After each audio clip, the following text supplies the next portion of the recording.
Sejam todos muito bem-vindos a esta casa de luz.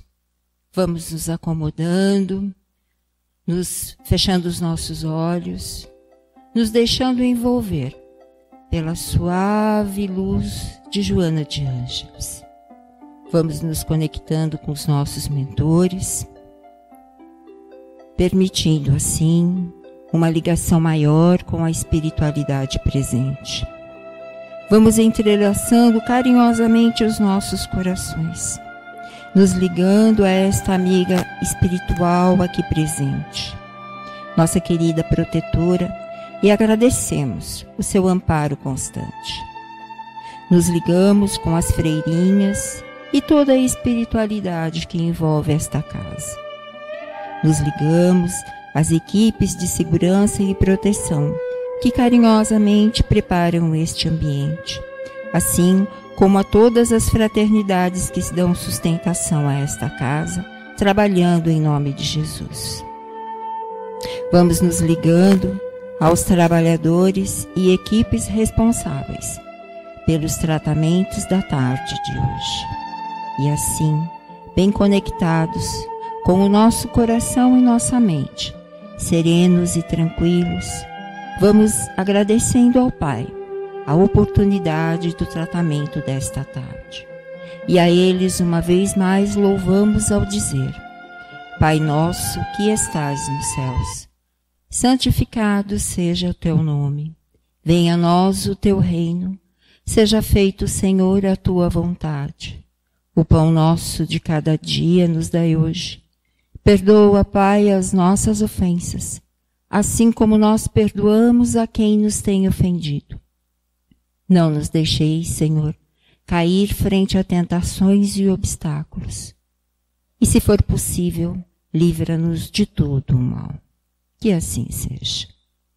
Nos preparando para os tratamentos da tarde, vamos, neste momento, nos ligando às equipes de P2. Pedimos que neste momento possamos sentir a projeção da luz azul, envolvendo todo o nosso sistema nervoso central, tratando e harmonizando todos os chakras, um a um, situados ao longo de toda a coluna. Que assim seja. Aos assistidos em tratamento de CH, pedimos que se liguem com as equipes deste passe neste momento. Vamos sentindo a projeção da luz rosa, que envolve suavemente cada assistido, em muito amor e carinho, em muita paz, sentindo os corações se serenando e se harmonizando. Que assim seja. Aos assistidos de tratamento de P3B, pedimos que se liguem com as equipes deste passe neste momento.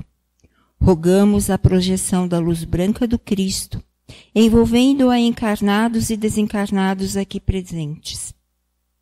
Pedimos a luz azul, envolvendo o coração e a mente dos assistidos. Rogamos às equipes espirituais os cortes de ligação que se fizerem necessários com a luz laser. Pedimos a projeção da luz azul, envolvendo o sistema nervoso central, periférico e neurovegetativo. Da luz rosa, envolvendo o cardíaco para aumentar os bons sentimentos. O amarelo no frontal para ter bons pensamentos e uma maior força de vontade e melhorar a ligação com seu mentor individual. Vamos, neste momento, envolvendo cada assistido numa cúpula rosa claro brilhante, da cabeça aos pés, para que o tratamento se fixe até quando for necessário. Que assim seja. Pedimos aos assistidos de P1 e P3A que se liguem com as equipes médicas espirituais neste momento. Rogamos a projeção da cor verde, envolvendo todo o organismo físico e espiritual dos assistidos, tratando onde for necessário.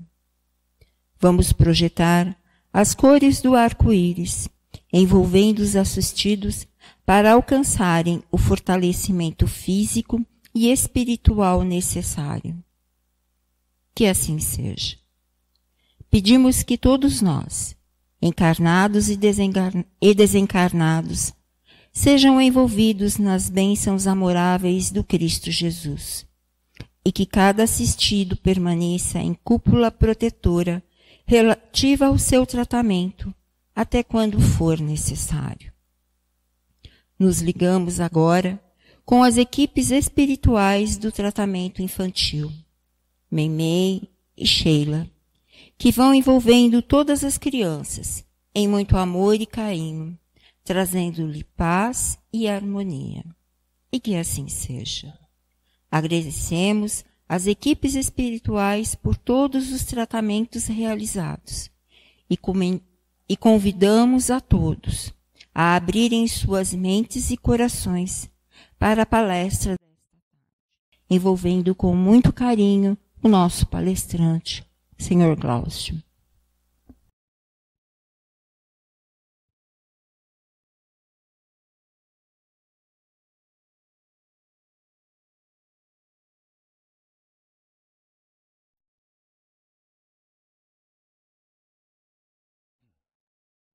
Amigos, é uma honra poder me reunir a vocês para as nossas reflexões em torno do Evangelho de Jesus, que nunca foi tão precioso, tão oportuno para todos nós. Alcançamos o que podemos chamar de o limiar de um ciclo no nosso planeta que passa por um período de transformação, um período de elevação, de melhoria. Esse mundo maravilhoso que nós habitamos. E ele nos atrai. O mundo é um verdadeiro cortesão que nos embriaga o tempo todo com as suas belezas e os seus pontos de atração que vão diretamente ligados aos nossos instintos mais primitivos, mas quem sabe os nossos arrobos poéticos maiores. Nesse mundo, nós ensaiamos a grandeza do ser divino que existe em cada um de nós, os nossos espíritos. Esse mesmo mundo tem nos fornecido, no atravessar de muitos séculos, de muitos milênios, diversos cenários para que possamos atuar e aprender, seguir e compreender. É uma árdua tarefa ainda para todos nós que não conhecemos com profundidade o que é o desejar, o querer, o nos empenhar. Essa é uma conquista que todos nós temos que realizar ainda, passo a passo. E aí, o capítulo que nos reserva hoje, o Evangelho, é: dai a César o que é de César, dai a Deus o que é de Deus. E aí nós começamos já com uma reflexão. O que é de César? O que é de Deus? De Deus sabemos que efetivamente é tudo. Mas e o que tem a ver César nessa passagem? Claro que nós vamos nos reportar naquela passagem em que Jesus tinha começado aquela jornada difícil na chegada de Jerusalém, em que todos aqueles que viam seus interesses sendo feridos procuravam de alguma maneira um modo, um jeito de colocá-lo em desgraça, de entregá-lo ao martírio. Mas sabedor de tudo isso, porque Jesus conseguia ver as nossas almas, os nossos pensamentos, as nossas intenções. Mais do que simplesmente uma resposta inteligente para uma saída, quem sabe, de uma armadilha, ali cabe também uma grandiosa lição para todos nós. Nós que nos dividimos por vezes entre o céu e a terra, entre Deus e nós os homens. Em todos os tempos da formação da civilização humana, sempre recebemos o apoio para podermos crescer no que diz respeito ao trabalho e à modificação planetária. Mas também recebemos o insumo espiritual para que pudéssemos não nos esquecer de quem nós realmente somos. Cada vez que nos aproximávamos de um sábio, de um guru, de um gênio qualquer que nos ligasse ao plano espiritual, ao plano do espírito, nós saímos encantados.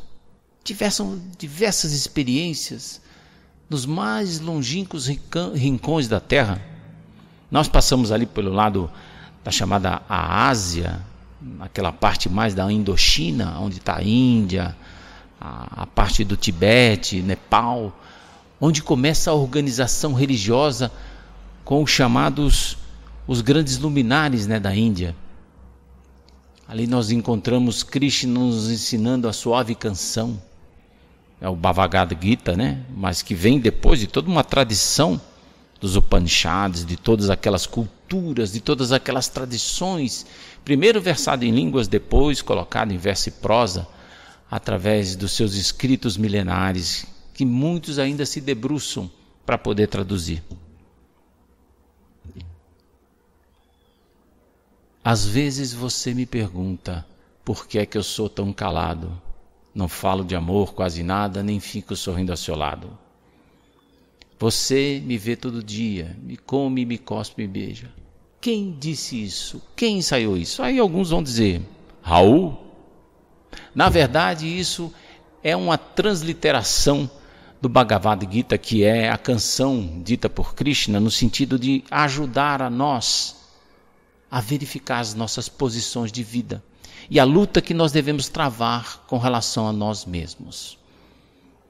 Uma canção milenar que vem nos despertar, nos embriagava naquela época, nos transformava naquele minuto de encontro, mas logo depois nós descíamos nas selvas para combater os nossos irmãos silvícolas, aqueles que viviam à margem ainda do animalesco que habita dentro de nós. Seguimos os mesmos passos através de Siddhartha, onde ele nos ensinava que os desejos são a prisão que o homem cria para si mesmo e de onde geram todos os nossos sofrimentos, os nossos karmas. Nos deleitávamos com todas essas lições, mas logo em seguida descíamos com sangue, ouro, para serem conquistados pelo nosso orgulho, a nossa vaidade, nosso imediatismo. No Egito a mesma coisa com Hermes, na Grécia com os antigos filósofos e inclusive com Jesus. Em todos os momentos nós vivemos essa dualidade, essa batalha interior em nós entre o céu e a terra. Nós queremos ir para o céu ou queremos que o céu venha até nós. As duas coisas fazem parte do jogo do desenvolvimento de nós, os espíritos. Daí onde entra uma reflexão maior do que diz Jesus a respeito de dar a César o que é de César. César representa a ordem estabelecida por nós, os homens. O governo do mundo, o governo das sociedades. O centro administrativo das nossas atitudes e ações no que diz respeito ao nosso progresso, em cada uma de suas fases, misturando sempre, claro, muitas das vezes, com a nossa vaidade, o nosso orgulho, o nosso querer aparecer e brilhar diante dos homens. Pensamos e sabemos que somos eternos, mas muitas das vezes aqui. Em momento nenhum nós assistimos Jesus ir contra o poder. Sabíamos, e a nossa história nos traz, quem eram os potentados daquela época. Na época em que Jesus enfrentava a maturidade e apresentava a sua doutrina para todos nós, existia um imperador chamado Tibério. E Tibério era considerado, e é considerado pelos historiadores e por nós, como um homem misterioso, taciturno, duro, mas não se viu Jesus sequer dizer uma palavra contra ele. Naquele tempo também existia Herodes, que era colocado como o rei ali do local dos judeus, o governador dos judeus, colocado por Roma e que não era, querido pelo seu povo, mas era um grande construtor, vivia num desequilíbrio muito grande, né, em termos espirituais, por todos os seus envolvimentos familiares, mas nunca se viu Jesus acusá-lo de nada. Como achar o equilíbrio de tudo isso em nossas vidas, diante de um povo que se encontrava à mercê de tantas invasões, tantas guerrilhas? Vira e mexe, a gente vai vendo na história do povo judeu quantas foram as invasões que eles sofreram. Virava um tempo, ia para algum exílio na Babilônia, ia ser preso do povo assírio, entrava logo em seguida uma guerra contra o Egito, sempre numa convulsão. E quando se encontravam em paz com esses outros povos, guerreavam entre si, por quem mandava mais, qual que tinha que assumir o poder, qual a parte que era mais importante disso e daquilo, e era sempre um palco conflitivo, até a chegada de Roma, que vai colocar mais sal e mais pimenta nesse tempero difícil às vezes de engolir. Então era tudo efervescente, tudo se plantava, e aí nós vamos ver que por baixo, nos bastidores de tudo aquilo, começava a se fomentar diversas rebeliões, que acabou eclodindo com aquela destruição de Jerusalém no ano 70. Se todos nós formos compulsar os livros de história, nós vamos encontrar a cidade sendo destruída pelo exército romano depois de uma rebelião que ocasionou os judeus existentes naquela ocasião. Mas mesmo assim, Jesus, que procurava estabelecer uma nova ordem, demonstra naquele momento o respeito pela lei colocada, o respeito pela lei estabelecida e pela organização estabelecida. Por que isso é importante? Porque aqui nós estamos numa reflexão maior, e já foi nos passado diversas explicações, em saber mais sobre nós mesmos. O que era o mundo, a vida naquela época para nós? O mundo se limitava naquela porção do Mediterrâneo, alguma coisa da Ásia. Nós mal sabíamos o que tinha do outro lado do oceano. Muitas das vezes pensávamos que era um abismo, porque acabavam-se as águas e ali caía. O mundo era chato, né? Era um prato, mas de muitos sabemos que os grandes estudiosos da astrofísica naquela época, embora não pareça, sabiam que a Terra era redonda, né? Mas a gente insistia na cultura popular. O que nós sabemos hoje?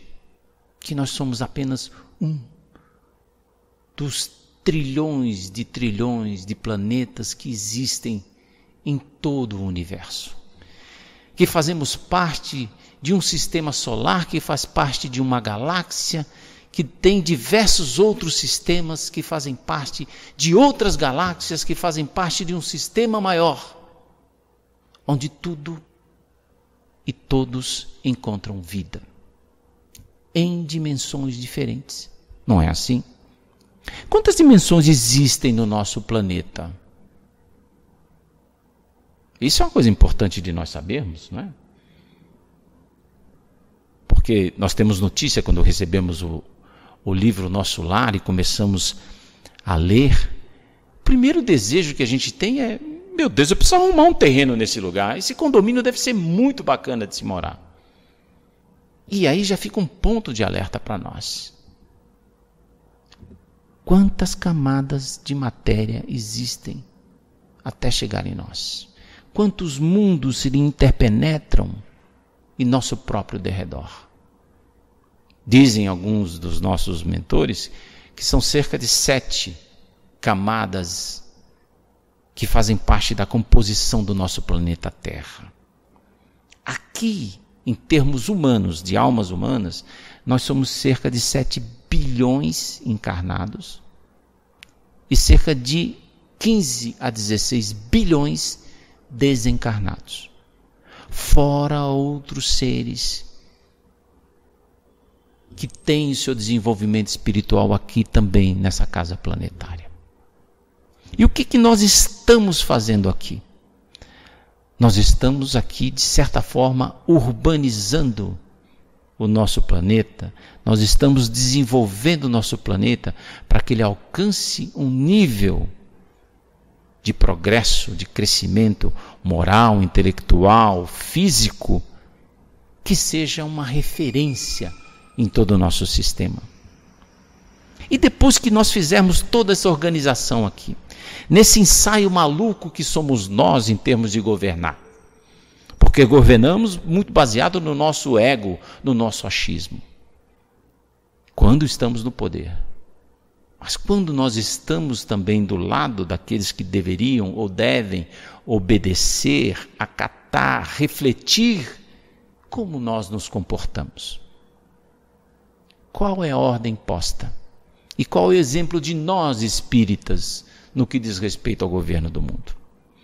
Não é patrocinar atrocidades, não é patrocinar o genocídio, não é patrocinar a morte do semelhante, a guerra, a invasão. É de tudo isso lamentar, mas é de progredir de acordo com os nossos conhecimentos. Fazer as escolhas certas dentro do nosso conhecimento. E aí vem uma pergunta para a nossa mais profunda reflexão. E aí eu quero começar com uma coisa assim, ó. A escolha, o livre-arbítrio que todos nós temos, ele está do mesmo tamanho do nosso conhecimento sobre as coisas, sobre a vida, sobre tudo que nos cerca. Quanto menos nós conhecemos, menos podemos escolher. É como se nós entrássemos num restaurante que ele tivesse um cardápio com 2 pratos. Você pode escolher um ou você pode escolher outro. Diferentemente quando você vai num restaurante que tem um cardápio muito mais elaborado, com 50 pratos que você pode escolher, e se você não estiver satisfeito, você ainda fala assim, dá para você tirar o tomate, tirar a cebola que eu não gosto, e em vez de colocar o parmesão, você colocar, por exemplo, o queijo prato. Não é assim que nós fazemos? Né? Porque nós temos elementos dentro de nós que nos ajudam a escolher. E todas as vezes que nós vamos tomar uma decisão, se nós alimentamos somente um lado do nosso conhecimento, se conhecemos apenas uma coisa, o que a gente vai escolher? Fica parecendo com aquela história que um mineiro andava na rua e de repente encontrou uma lâmpada mágica. Esfregou a lâmpada, saiu um gênio. Aí o gênio falou, amo, você me libertou da lâmpada, então eu vou te conceder 3 desejos. Pode pedir. Ah, mas posso pedir mesmo? Pode pedir. Ah, eu queria um queijo bem grande. E aí o gênio, um queijo bem grande. Dá um queijo para ele. Pai, mas é um queijo grande mesmo. Pode fazer o segundo desejo, o segundo pedido. Ah, não sei se eu devo. Pode pedir. Eu quero um outro queijo, bem grande também. Outro queijo. Aí ele dá outro queijo.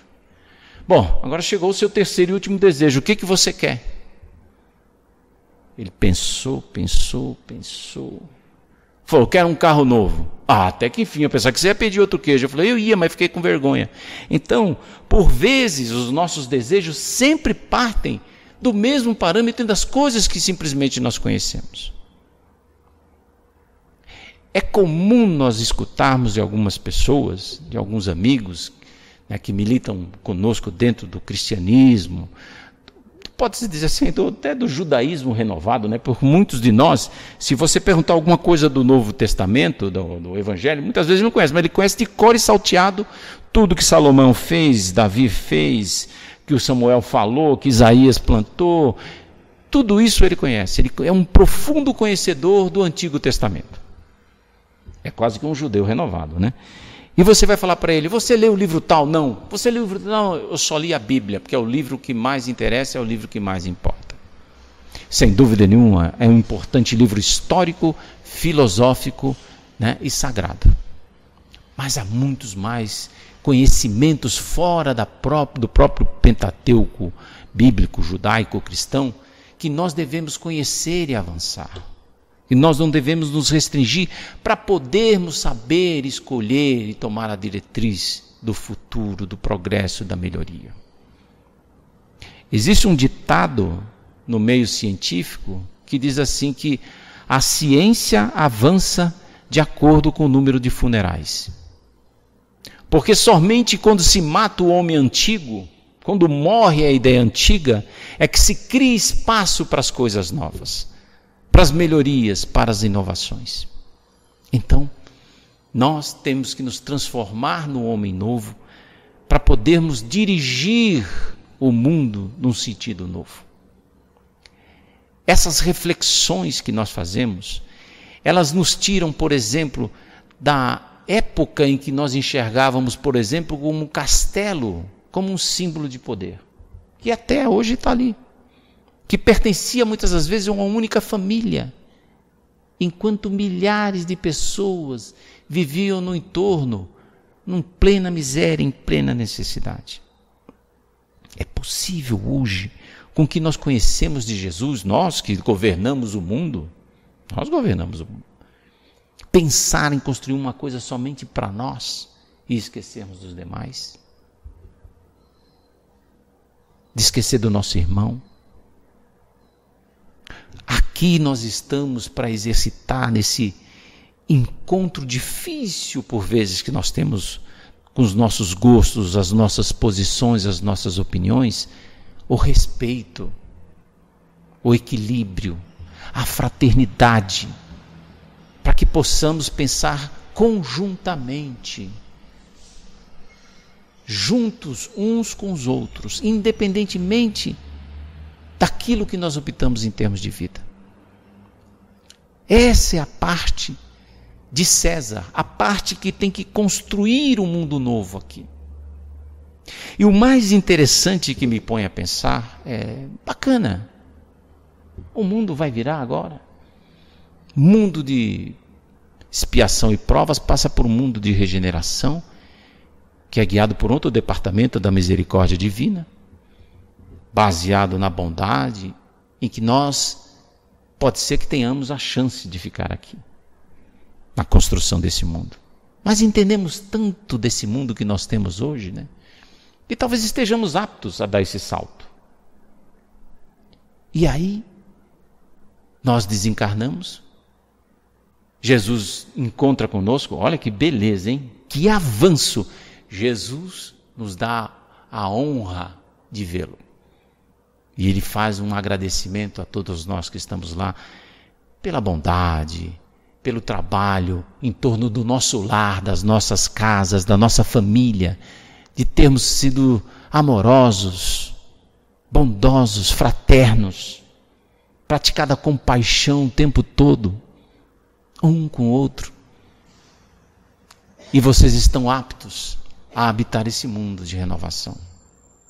Vibramos, aplaudimos. Mas ele também fala, mas eu preciso de uma ajuda e queria saber, nada é imposto, eu queria saber se vocês poderiam, algum de vocês poderia me ajudar a ir para um planeta que ainda está em desenvolvimento, tentando alcançar a luz que vocês já alcançaram.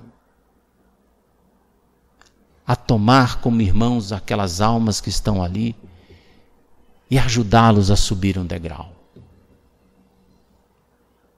Quem levantaria a mão? Quem de nós compreenderia a mensagem? Amigos, os nossos mentores sempre nos chamam a atenção que se a mais pequena erva tem e brota na terra, tem o seu papel a ser desempenhado diante da vida, que dirá nós que alcançamos a inteligência, o conhecimento, a iluminação? Qual seria o nosso papel? E assim acontece com todos os planos que cercam o nosso planeta, em cada uma de suas camadas. Nós vamos urbanizando, nós vamos saneando, nós vamos melhorando cada um desses lugares, que um dia vai ser habitado por bilhões de outras almas irmãs nossas. Ou será que nós entenderíamos que nosso trabalho se restringe aqui, no centro, aqui no Joana? Não. Aqui é o bendito repositório para as nossas reflexões, para os nossos encontros, para a nossa troca de energia, para o nosso incentivo pessoal um para com o outro, para que possamos suplantar a nós mesmos, para melhorar a nós mesmos e entregar para o mundo o que nós temos de melhor, o que nós temos de mais bonito dentro de nós. O progresso tem que vir, e ele virá. Mas se ele vier com amor, vai ser muito melhor. Nós podemos usufruir muito mais de tudo isso, procurando entender, procurando introjetar em nós que nós não estamos aqui no sentido da posse, mas do uso temporário de todas as coisas. Que nada efetivamente é nosso, de nós, Césares, e sim sempre será de Deus. Para que se faça verdadeira aquela súplica de Jesus que está encontrado no Pai Nosso, que fala: venha a nós o teu reino. Porque nós estamos pedindo que as dádivas, as graças dos planos maiores, superiores, que animam a vida, cheguem até nós, para que possamos implantar aqui no nosso chão. Então, antes de nós planejarmos as nossas viagens cósmicas, procurando conhecer outros mundos, outros planetas, outras estrelas, outros sistemas, prestemos atenção na dadivosa tarefa que nós temos aqui de transformar a nossa vida para uma vida melhor.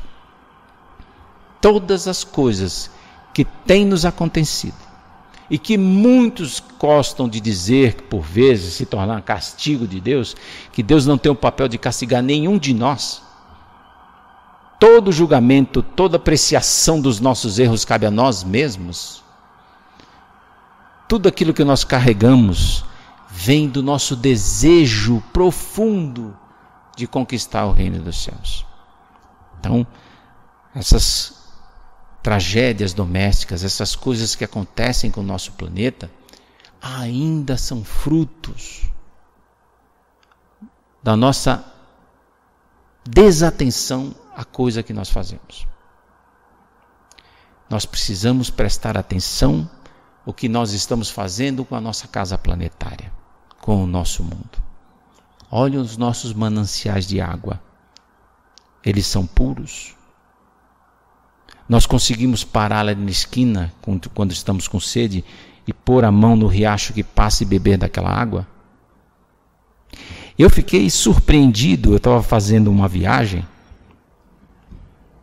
ali para o lado do Egito. O Egito encanta a gente, né? Aquela coisa do passado. Se a gente não foi faraó, foi algum chacal daquele lá que fazia buraco no deserto. Sempre tem um papel nosso ali, alguma coisa que nos prende.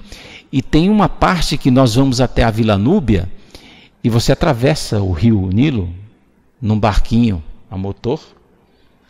E eu vi que o rapaz que estava pilotando, falando em árabe, né, porque a gente não entende nada, ele dava uma garrafa para o rapaz e o rapaz começava a encher com a água do Nilo assim. Eu falei, deve ser para esfriar o motor, porque as condições daquele barco. Não, ele bebeu a água direto do rio. Eu fiquei assim, extasiado. Eu perguntei para o guia, ele bebe água do rio? Sim, todos nós bebemos, mas se você beber você vai passar mal, mas a água daqui é limpa. Qual dos nossos rios hoje? Qual rio? Quantos são os rios? Dá para contar no dedo que você vai lá, põe uma caneca e bebe. Isso é atenção à nossa própria vida. Os nossos mares, nós olhamos os nossos irmãos em desenvolvimento, os peixes, as tartarugas, os animais marinhos que estão morrendo através da poluição dos plásticos, dos detritos que nós jogamos. Isso vai vir contra nós num determinado momento. Então, se você for na praia, leva um saquinho e pega tudo que você vê que é lixo, que pode ser reciclado, que pode ser colocado em outro lugar, e tira da praia, para que ela sempre fique bonita. Não jogue coisas na rua. Ensine seu filho a não jogar papel no chão, a guardar as embalagens do bolso para quando chegar em casa dispensar no lixo. Existe uma praia ali para o lado do Paquistão, da Índia, em que os ciclos, né, de maré se fecham por lá e todo o plástico que tem boiando nos oceanos vão para lá, interditando toda a praia. poluindo as fontes, impedindo a vida. Olha o que nós estamos fazendo conosco. Que Deus que está castigando. Deus, na sua infinita bondade, na sua infinita misericórdia, está falando assim: filho, presta atenção no que você está fazendo com o que eu te dei. O que você está fazendo com os talentos que eu coloquei na sua mão? Nas nossas casas também devem ser o exemplo de tudo isso. Nesse sistema que nós estamos vivendo agora, preservar a vida do semelhante. Lavar as mãos, usar máscara, manter a distância. Isso é responsabilidade e é fraternidade. É obediência. É aceitação. É nós sermos maleáveis para poder aguentar o vento das tempestades. Não a revolta porque estamos assim ou estamos assado, mas é um exercício para ampliar em nós sermos melhores. Nós temos a responsabilidade de administrar as coisas que estão próximas a nós, para que possamos fazer isso num escopo maior e dali para frente fazer crescer cada vez mais a nossa responsabilidade, a nossa possibilidade de assumir, quem sabe, daqui a alguns anos, um planeta. Porque se a gente pegar qualquer planeta agora, nós vamos cair feio, porque ainda não entendemos uma maioria de coisas que temos que entender. Então, procuremos aceitar mais e perguntar mais: Senhor, o que queres que faça? Muita paz a todos, uma boa reflexão. Fiquem em casa, cuidem dos seus familiares, conversem, se amem, se ajudem. Muita paz a todos.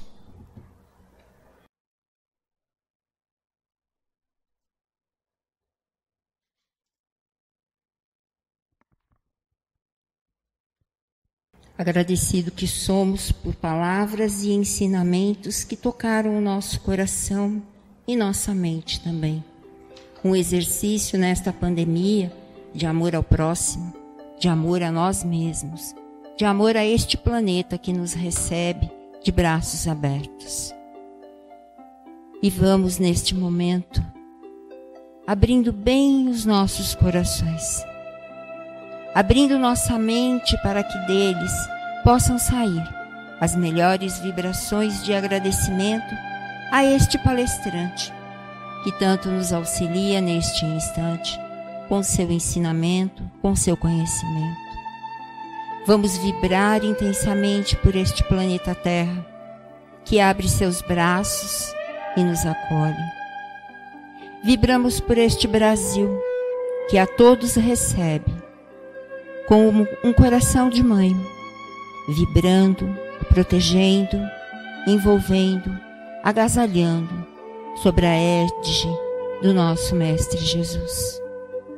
Vibremos por todos aqueles que sofrem, por todo aquele desconhecido que neste instante necessita de apoio e de luz.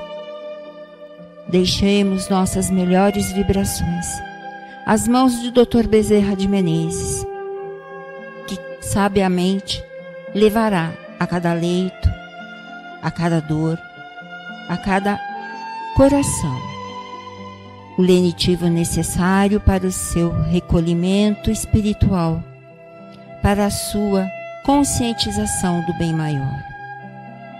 Agradecemos a Joana, esta casa que nos acolhe, que nos envolve, que nos aconchega coração e mente em um momento tão delicado em que vivemos.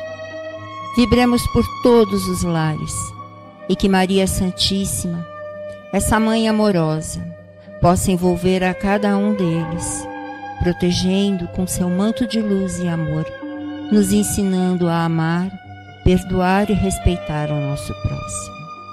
E uma vez mais, louvamos ao Mestre, querido companheiro desta jornada, por todos os ensinamentos que diariamente nos fornece.